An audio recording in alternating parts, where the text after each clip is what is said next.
Kierkegaard, ele conta uma parábola sobre um homem rico que viajava à noite na sua carruagem.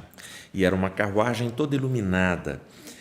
Você já deve ter visto como referência em algum filme de contos de fadas ou desenhos de contos de fadas, aquelas carruagens onde as janelinhas da carruagem, a porta da carruagem estão toda cheia de luzinhas, ou seja, todo o contorno, o desenho da carruagem iluminado. Caso você não tenha visto, uma boa referência são os caminhões da Coca-Cola, sempre na época do Natal, final de ano, que ficam desfilando por muitas cidades aqui no interior. E eles são todos iluminados. Caso você não tenha visto nenhum caminhão da Coca-Cola, muitas cidades elas pegam nesta época de final de ano alguns ônibus das suas frotas e também iluminam esses ônibus, e à noite dá um efeito muito bonito. Você vê todo o contorno, todo o desenho do ônibus todo iluminado. Imagino que pelo menos uma destas opções você já tenha visto, se não ao vivo, se não pessoalmente, em alguma filmagem, alguma foto. E Kierkegaard conta a história desse homem rico que viajava à noite na sua carruagem iluminada, enquanto na parte de fora da carruagem, sentado, quem conduzia essa carruagem era um camponês, que ficava sentado ali conduzindo os cavalos dessa carruagem. Justamente por estar no interior da carruagem, o homem rico, ele tinha como limite da sua visão as luzes artificiais da carruagem. Justamente por estar com toda a iluminação interna ali da carruagem e todo aquele monte de luzinhas que decoravam a carruagem, ele tinha como limite essa iluminação artificial. Enquanto do lado de fora, o camponês, o homem pobre, o homem simples que conduzia a carruagem, ele podia aproveitar, se beneficiar de todo o vislumbre, de todo o encantamento, da multiplicidade, da multidão de estrelas no céu numa noite de luar. Kierkegaard, ele conta essa parábola justamente para mostrar para nós essas realidades paralelas, esses dois mundos que a gente muitas vezes tem que trafegar por eles e que a gente precisa escolher onde estar.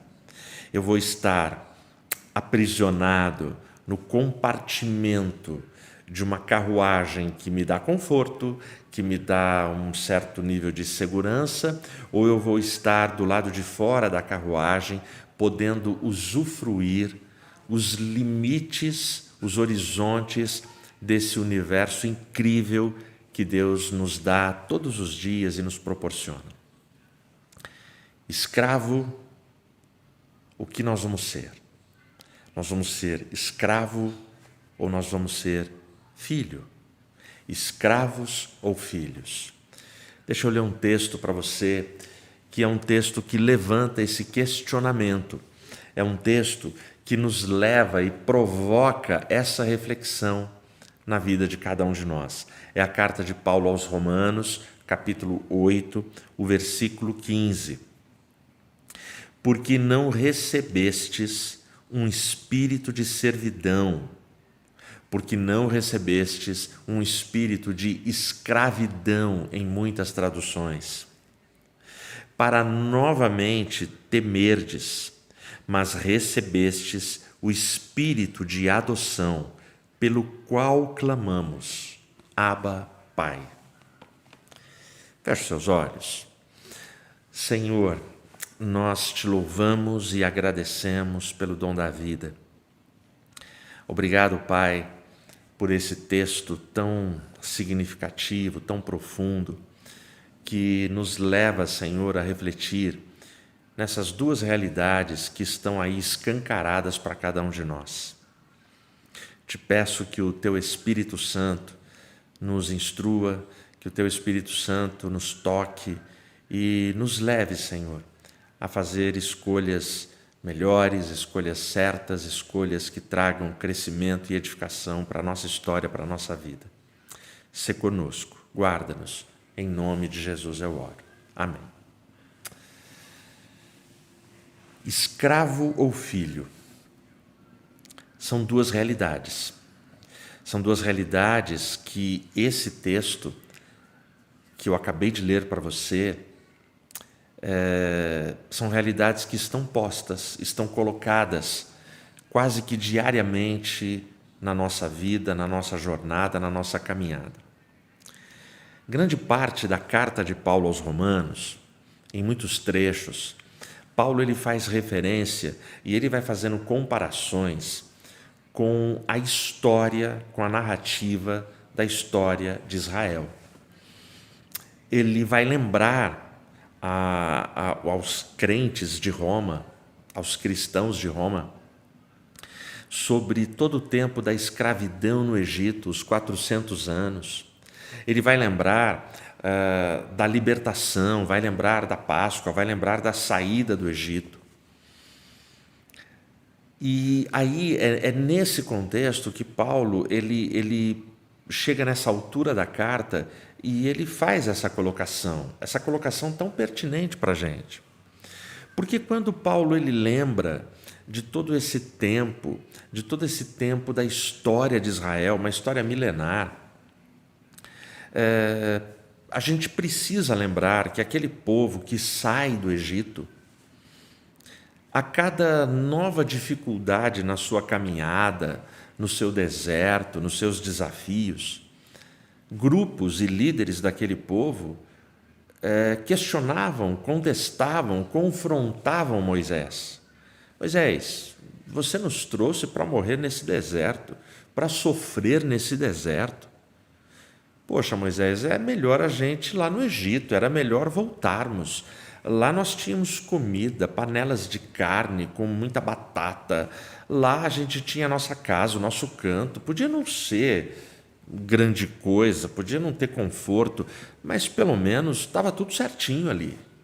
Ali estava bom. Tínhamos uma ração garantida, tínhamos um teto, ainda que apertadinho, mas tínhamos.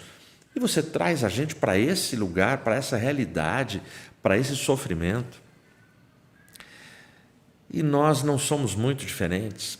Quando Paulo ele faz esse questionamento, ele faz essa pergunta, ele faz para a igreja de Roma, mas esse mesmo questionamento, milênios passaram, e esse questionamento também nos leva a refletirmos na nossa posição e nas nossas escolhas. Deus ele não nos deu, Paulo afirma isso, um espírito de escravidão para continuarmos temendo. Mas ele nos deu um espírito de liberdade, um espírito de filhos. E é por causa desse novo espírito que nós clamamos Abba, Pai.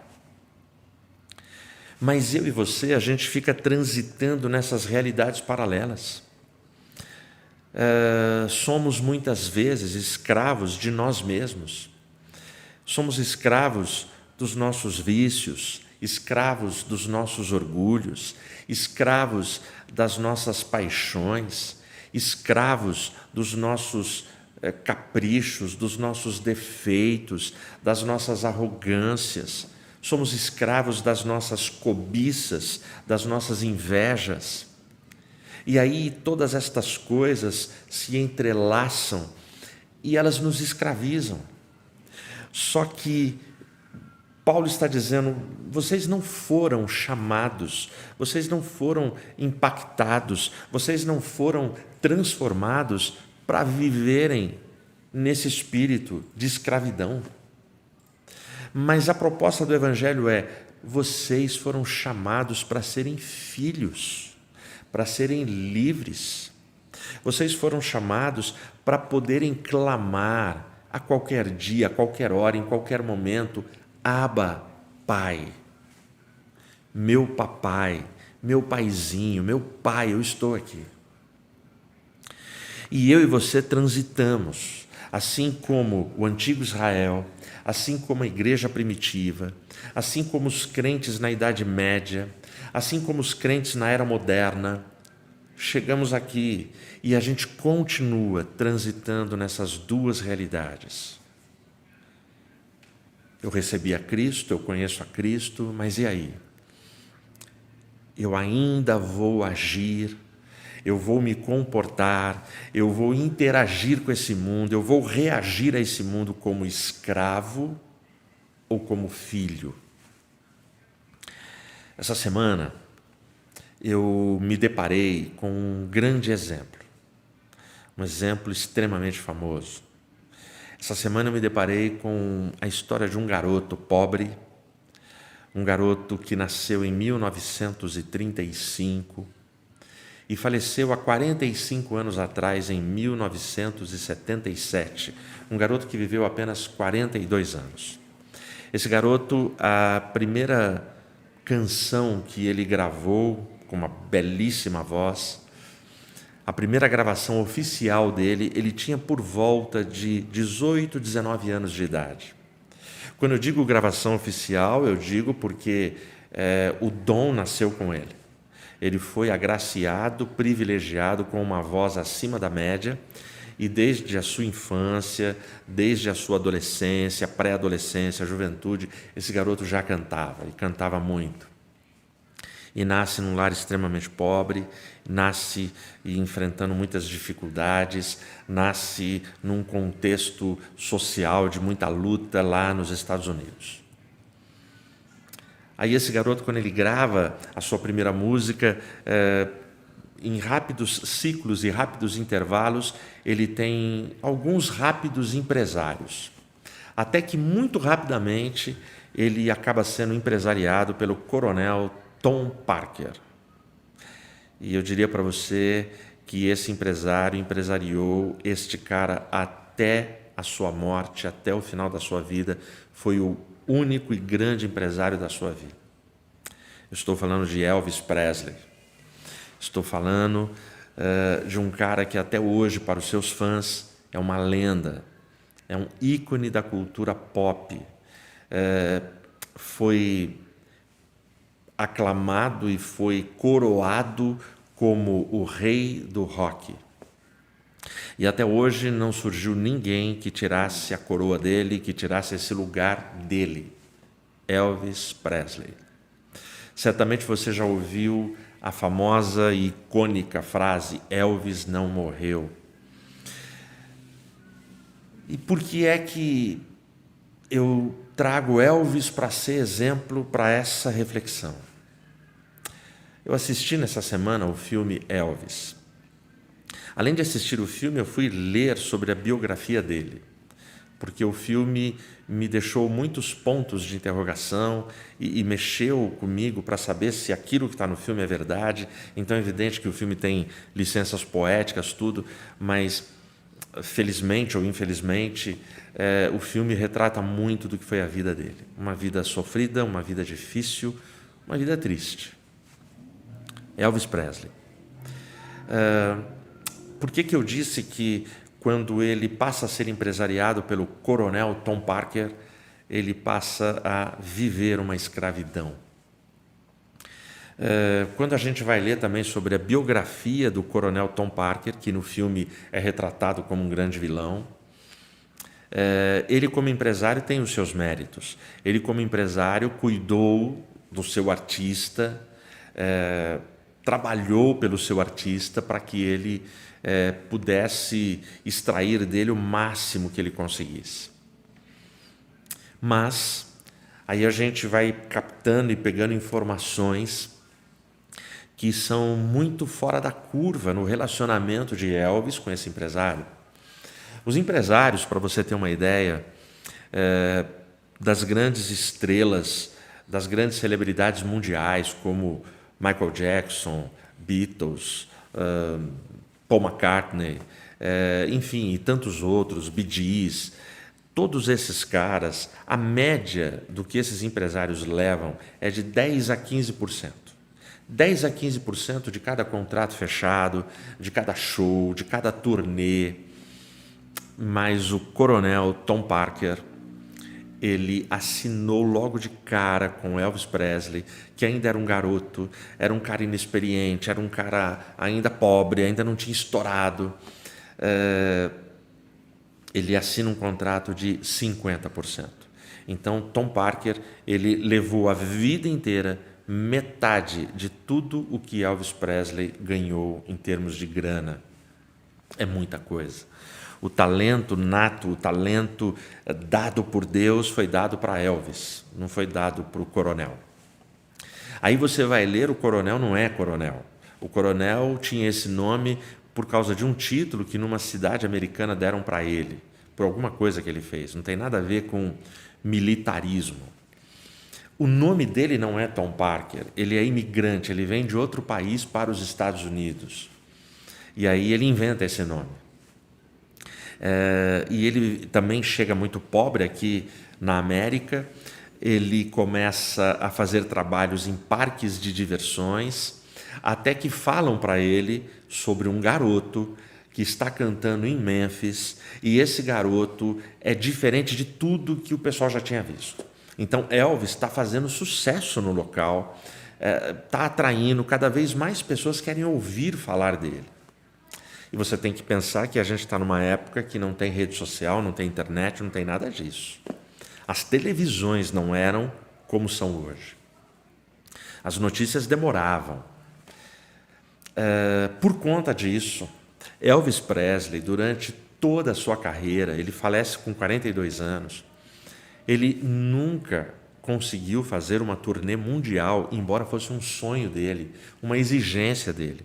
Mas o coronel Tom Parker, o seu empresário, dava um jeito de manipular a situação, os contextos, os motivos, as razões, e nunca permitiu que Elvis saísse dos Estados Unidos.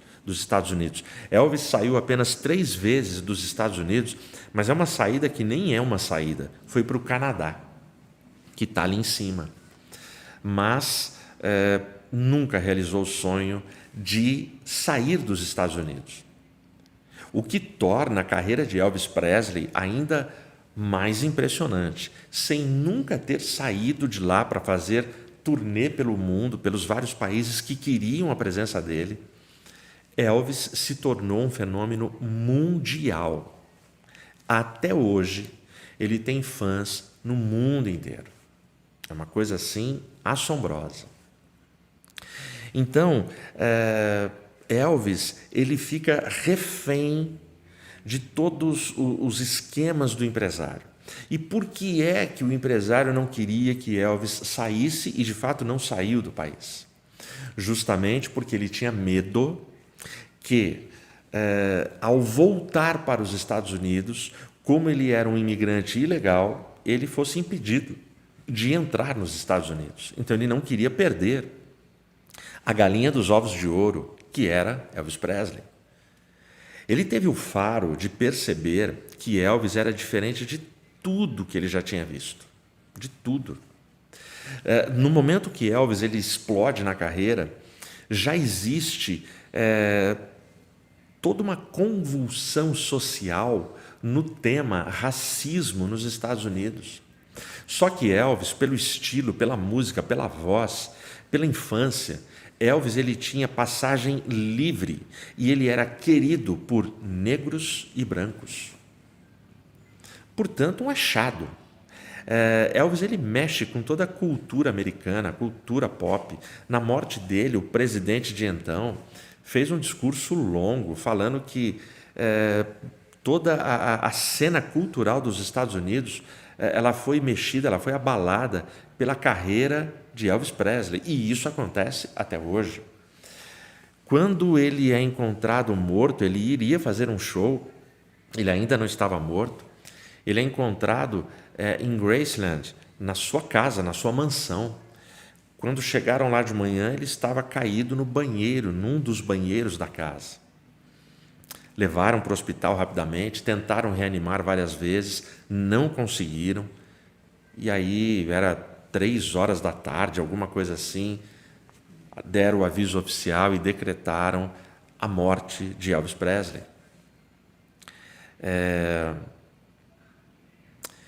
Anos. Ele abusava, ele usou assim muito medicamento prescrito que ele usava indiscriminadamente, usava em grande número. E o que muita gente fala, os médicos, é que justamente esse uso indiscriminado de medicamentos fortes, medicamentos prescritos, levou ele a essa morte tão prematura, 42 anos de idade.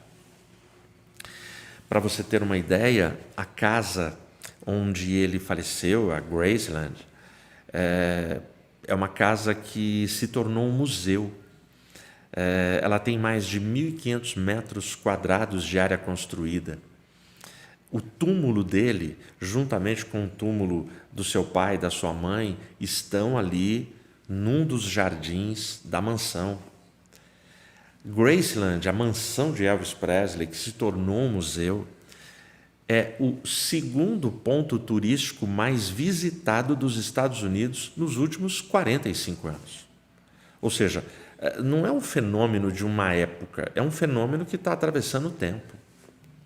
O ponto turístico mais visitado nos Estados Unidos é a Casa Branca. E o segundo ponto turístico mais visitado é Graceland, a mansão de Elvis Presley. E você pensa que é barato? Em média, o ingresso para você entrar, $38. Crianças de 6, se eu não me engano, a 15 anos, 12 anos, pagam meia. E crianças abaixo de 6 anos não pagam nada.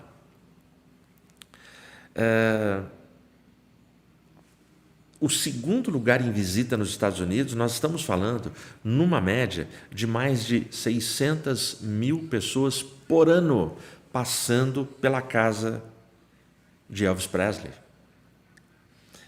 É algo assim surreal.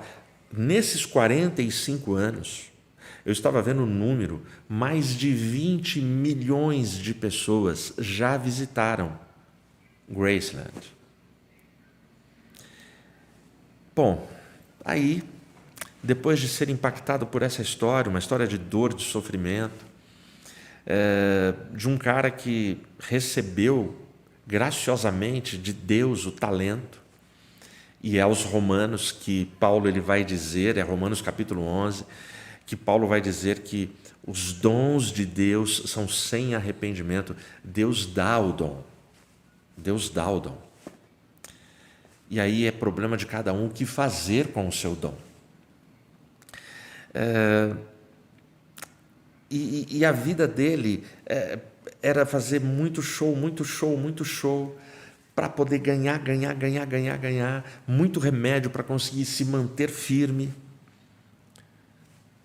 E aí falece com 42 anos. Na minha pesquisa, lendo sobre a biografia dele, eu também encontrei uma entrevista feita para um talk show, um programa de entrevistas, recente, feita agora, em 2022, pela Priscilla Presley, a viúva de Elvis Presley. E é muito legal a entrevista. Ela fala do filme, ela fala da vida com ele, ela fala dele, ela fala da filha. Mas teve algo na entrevista, não sei se você assistiu, que me chamou a atenção. Numa altura da entrevista, o entrevistador pergunta para ela: bom, o Elvis entregava tudo nas suas apresentações, e realmente, porque ele não apenas cantava, ele era um showman. Ele cantava, ele dançava, ele rebolava, ele pulava 2 horas, 3 horas de show. Então o entrevistador fala, a gente percebia, nas filmagens, nos vídeos, nas transmissões, que ao final do show ele estava acabado, ele estava exausto, transpirando, e à medida que o tempo foi passando, porque o Elvis foi inchando, né?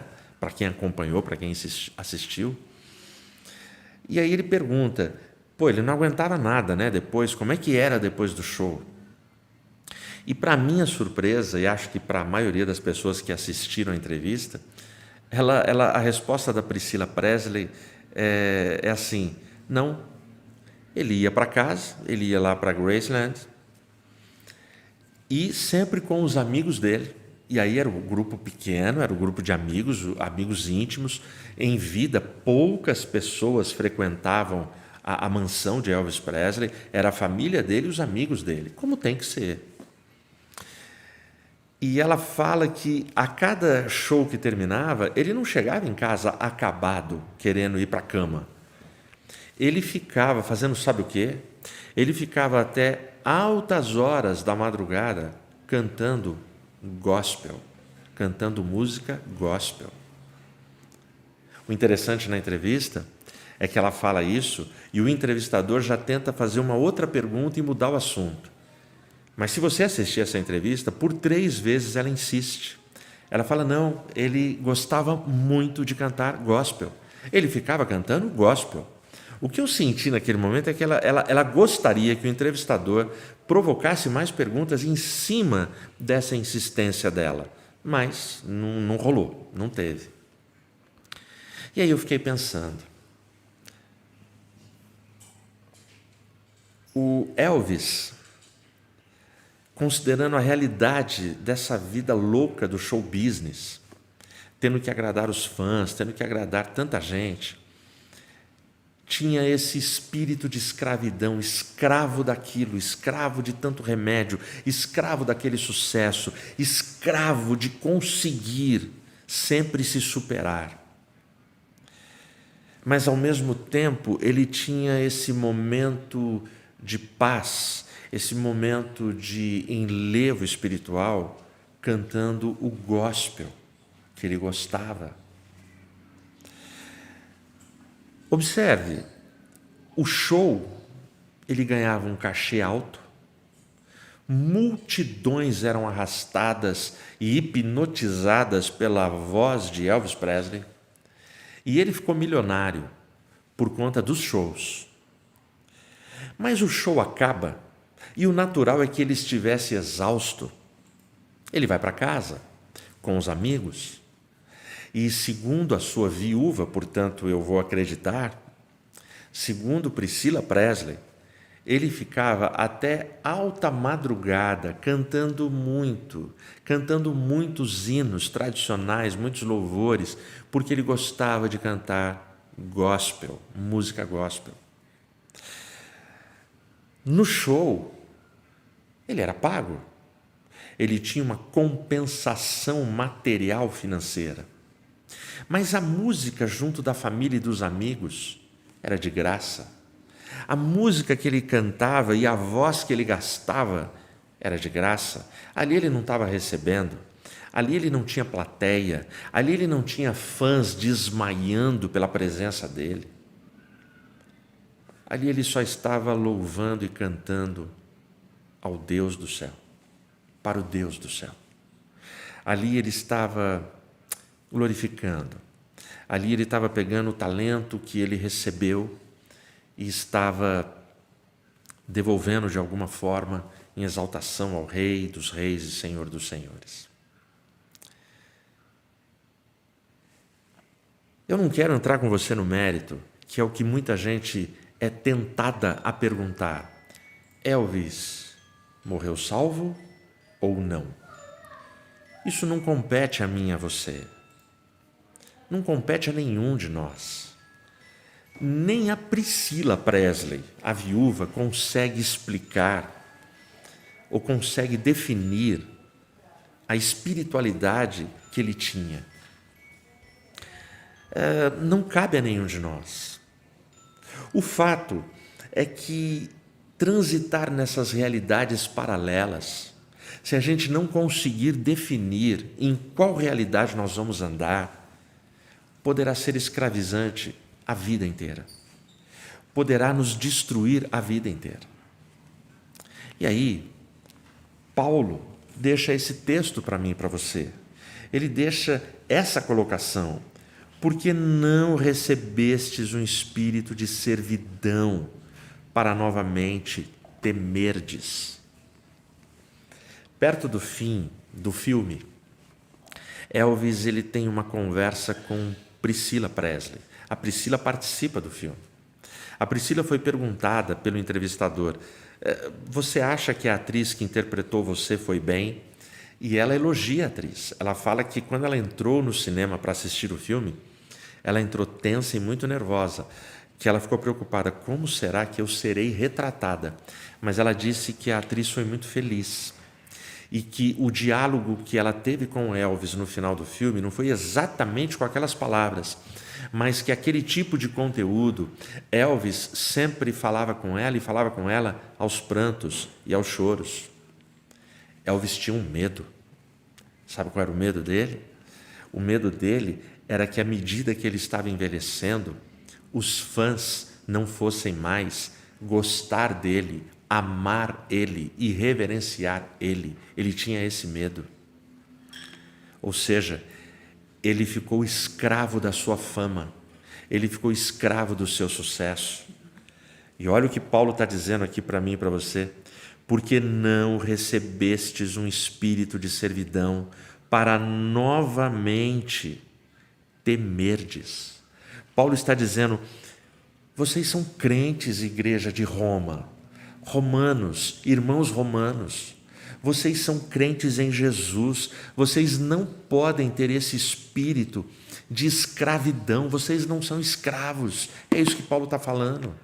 Por que vocês estão temendo o império? Por que vocês estão temendo o imperador? Por que vocês estão temendo esse governo ditador e absolutista que está aqui em Roma? Por quê? Não temam, vocês não têm mais esse espírito de escravidão. E aí Paulo ele continua aqui no versículo, mas recebestes o espírito de adoção. Aqui na minha Bíblia e na sua também, quando ele fala de espírito de servidão, é E minúsculo, é o nosso espírito que nos engana, o nosso coração que nos ilude. Mas quando ele fala do espírito de adoção, é E maiúsculo, é o Espírito Santo que entrou em nós e mora em nós, pelo qual clamamos, Abba, Pai. Se eu continuar lendo aqui o 16, confirma exatamente isso, que nós somos filhos. O mesmo Espírito, com E maiúsculo, Espírito Santo, o mesmo Espírito dá testemunho com o nosso Espírito. Esse Espírito com E minúsculo aqui no versículo. Esse Espírito que ainda se ilude e se deixa confundir com o espírito de escravidão. Então, olha o que ele está dizendo. O mesmo Espírito dá testemunho com o nosso Espírito de que somos filhos de Deus, não somos escravos. Bom, como filho eu faço qualquer coisa? Não, Paulo ele explica muito bem isso na carta. Capítulo 6, 16. Não sabeis vós que a quem vos apresentardes como servos para obedecer-lhe, sereis servos daquele a quem obedeceis? Seja do pecado para a morte ou da obediência para a justiça? Mas graças a Deus que fostes servos do pecado, mas obedecestes de coração a forma de doutrina a qual fostes entregues. E tendo sido libertados do pecado, tornastes servos da justiça. Eu só preciso escolher quem eu vou obedecer. Se eu obedeço, o meu espírito de escravidão, a minha carne, eu serei escravo desse mundo, das paixões mundanas, de toda a destruição desse mundo. Mas se eu faço a opção de obedecer a Cristo Senhor, então agora eu sou servo. Eu sou servo e passo a ter o status de filho. Porque o Espírito Santo comunica com o meu espírito que agora eu sou filho de Deus. Como escravo eu não podia, mas como filho eu posso clamar, Abba, Pai, meu papai. Para a gente terminar, o fã-clube de Elvis Presley não para de crescer no mundo inteiro. Os fãs de Elvis Presley, todos eles, indistintamente, têm um sonho, pelo menos uma vez na vida. Eles querem poder ir até os Estados Unidos, chegar em Memphis para visitar Graceland, a casa que virou museu. Lá tem todos os prêmios, os discos de platina, de ouro, os Grammys, Tudo, toda a história, as roupas que ele usou em cada show, os carros, tudo de Elvis Presley você vai encontrar ali. Você vai encontrar o túmulo na própria casa. Você só não vai encontrar Elvis Presley. Mas tudo dele, toda a sua biografia, você vai poder viver aquilo. Esse é um sonho de todos os fãs de Elvis Presley no mundo inteiro. Os seguidores de Cristo também precisam, muitos deles, eu não digo todos porque muitos já encontraram, mas ainda existem muitos seguidores de Cristo que precisam encontrar a sua pessoal Graceland. No caso da Graceland, que é a mansão de Elvis Presley, $38 para você entrar. É caro. Quando a gente pensa no nosso real, é caro. E se você for com uma companhia, é caro. Se você for com a família, bota caro nisso. Mas a Graceland dos Filhos de Deus é de graça. Não paga nada. Desde quando nós recebemos a Cristo, o Espírito Santo comunicou ao nosso espírito que agora a gente transita por uma Graceland nossa, que eu não preciso esperar para ir. Ela já está aqui comigo, está aí com você. A tradução de Graceland é terra da graça. Eu e você, nós fomos colocados nesta terra pelo Espírito Santo de Deus. Eu e você, nós fomos salvos pela graça. Infelizmente, tem muito filho de Deus que ainda tem dúvidas. Será que eu mereço? Será que esse meu pecado não me coloca para baixo? Será que eu vou ser salvo? Será que eu sou digno? Puxa vida, eu só faço coisa errada. Eu só piso na bola. Eu estou envergonhado. Eu faço votos, eu faço orações para parar de cometer determinado pecado e lá vou eu de novo e cometo aquele mesmo pecado. Eu não vou congregar mais. Eu não tenho coragem de encarar os meus irmãos de fé, a minha igreja. Eu não vou tomar ceia mais. Eu vou embora, eu não tem jeito para mim. Esses pensamentos são os pensamentos de quem transita por essas duas realidades paralelas, da escravidão e do filho. Mas em Cristo, eu e você fomos chamados para uma única realidade, a realidade de filho. Filhos erram, filhos às vezes desobedecem, filhos pecam, filhos pisam na bola, filhos decepcionam, filhos frustram. Mas pergunta para qualquer pai se esses filhos deixam de ser filhos, se esses filhos deixam de ser amados, se esses filhos deixam de fazer parte da sua herança, da sua razão de vida, de trabalho e de luta. Nós podemos clamar, Abba, Pai. E a nossa Graceland já existe. Ela se tornou real para mim e para você no dia que recebemos a Jesus como nosso Senhor e Salvador. Nesse mundo, eu e você não somos mais escravos. Nesse mundo, a gente caminha pelo caos, mas à medida que a planta dos nossos pés vai andando, em Cristo, a gente pisa na terra da graça. Que Deus guarde a sua casa, a sua vida e a sua família, e que você grave isso todo dia ao acordar, todo dia ao deitar, a cada reunião que você for participar. Clame com confiança, clame com convicção, com segurança e com fé. Abba, Pai. O Pai está olhando por mim e por você. Que Deus te abençoe.